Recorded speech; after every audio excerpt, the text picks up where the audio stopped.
used to be a trader where I would try to force and catch moves in between levels, right? So if this is your key level 1 and this is your key level 2, I know it sounds obvious, but you only want to be taking positions inside of the levels, right? Key level 1, key level 2. Anything outside of these levels is a no zone, right? So if you're struggling with FOMO or any psychological error, it's not because you have bad psychology, it's because you either don't know how to find key levels or you don't know which key level to wait for. Both of them are bad, but the good news is you can solve both of them. So these are the two current levels that I have on ES, and I'm going to be going over Friday's short off this level, right? So Friday's short, we had pretty choppy price action, but this was the level I shorted from, right? So the level that we've just been through from Wednesday held on Friday. So this was key level 1 and this was key level 2. Now, again, why was this a key level, right? So this was now 69, 63 to 54. So when we go to the ATAS platform over here, again, just bringing that up.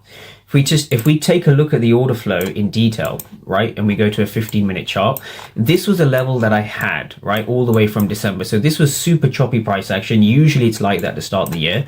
But when we look at the price action at this area, so this is now 69.55 to about 60 area. What we can see here is lots of negative delta. Even over here, lots of negative delta, but we were unable to sustain lower prices. Even over here, negative delta, right? So when we see the market giving us a lot of this negative delta, it simply means there are selling orders present, but selling orders were not rewarded, right? These sellers were essentially absorbed around 69.60 area.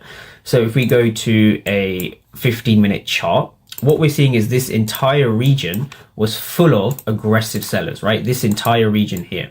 We see lots of negative delta and no reward. This is absorption. Right? This is absorption. So what we had is we came off a fair value gap. We had a 15-minute fair value gap all the way from November. It was quite a long lasting level. So on the 5th of December, we had this FVG. Now, when we go to the more recent price action, we had a fair value gap and we're seeing the absorption inside of the candles, right? We're seeing the absorption, inside the level. So we have a fair value gap, we have absorption, I'm just going to write ABS, and the last thing is we have a POC, we have point of control, right? We have areas of high volume. Now, what does that mean, areas of high volume? So we're looking for that POC. Now, specifically here, this was our POC area. So this was now price action for Thursday. Most of the volume situated here. So if you look at Friday, I took a short from 1 and we came down to 2. So it's not a coincidence the market was most reactive to these areas. Now, the reason I say that is because price will gravitate towards these POC areas, right? POC is a fancy word of saying where is the most amount of volume, right? Where is that point of control?